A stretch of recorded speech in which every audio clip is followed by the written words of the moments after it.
We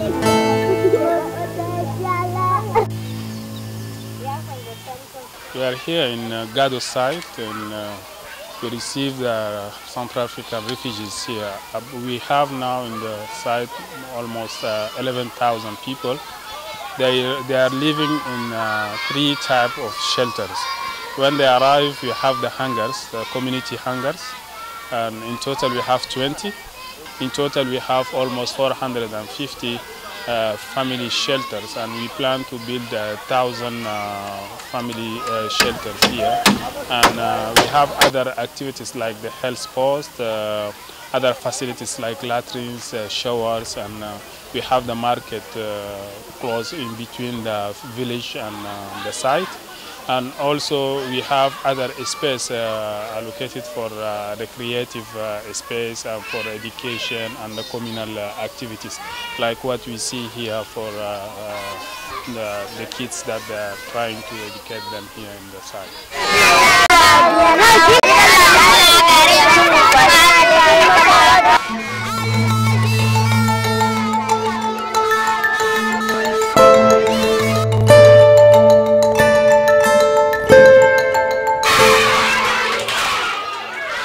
Les actions proposées par ONU Femmes dans le programme que nous souhaitons mettre en place ici sont des actions qui sont très pertinentes, notamment les unités de prise en charge des survivantes de violences basées sur le genre, parce qu'on a vu beaucoup de femmes dans des situations de détresse extrême, les mesures en rapport avec le renforcement des capacités économiques, avec la création des petites activités génératrices de revenus, et aussi l'appui aux autres intervenants sur le site.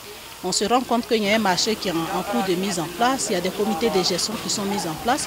Il est important de voir quelle est la représentativité des femmes et quel pouvoir ces femmes exercent au sein de ces différentes structures communautaires qui vont régir la vie de ce site que nous sommes en train de visiter. Et quand on voit ce site de Gado, l'étendue du site de Gado, on se rend compte combien de fois le gouvernement du Cameroun a montré sa générosité vis-à-vis de la population réfugiée d'un pays tiers comme la RCA. Et je voudrais vraiment remercier le gouvernement du Cameroun et en premier lieu le chef de l'État pour son engagement personnel à apporter une assistance aux personnes les plus vulnérables et à ses compatriotes qui sont dans la détresse comme la population réfugiée que nous avons vue au niveau de ce site de Gado. Ils doivent alors respecter la loi camerounaise, mais aussi au niveau de l'assistance psychosociale. Il y a premièrement une survivante d'une victime d'un viol ou survivante d'une violence basée sur le genre ou d'une violence physique. La première chose qu'il faut faire, c'est l'écoute. Alors, ici, nous avons des collègues qui sont chargés d'accueillir les réfugiés, les survivants de ces violences ou les survivantes, ce sont des femmes. Et on n'a pas encore, j'allais dire, bien structuré, notamment le service santé mentale, le service assistance psychosociale d'une manière structurée.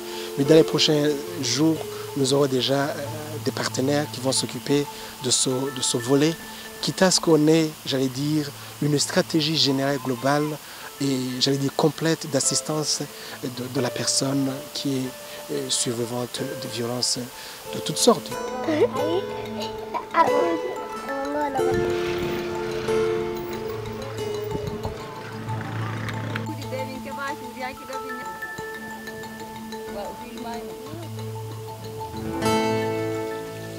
Nous avons à ce propos recruté une expertise qui est basée à Bétois et qui va être chargée de coordonner nos initiatives dans la zone. Et nous aurons aussi des animateurs sociaux et des travailleurs sociaux qui vont être directement sur le site ici au niveau de Gado pour accompagner la mise en œuvre effective de ces activités. Je suis venue avec la déléguée régionale de la promotion de la femme et la sous-directrice de la promotion du genre au niveau du ministère de la promotion de la femme pour que cette initiative qui va être menée ici soit une initiative conjointe ONU Femmes et ministère de la promotion de la femme, parce que tout ce que nous faisons en tant que Nations Unies, nous venons en appui aux efforts du gouvernement du Cameroun.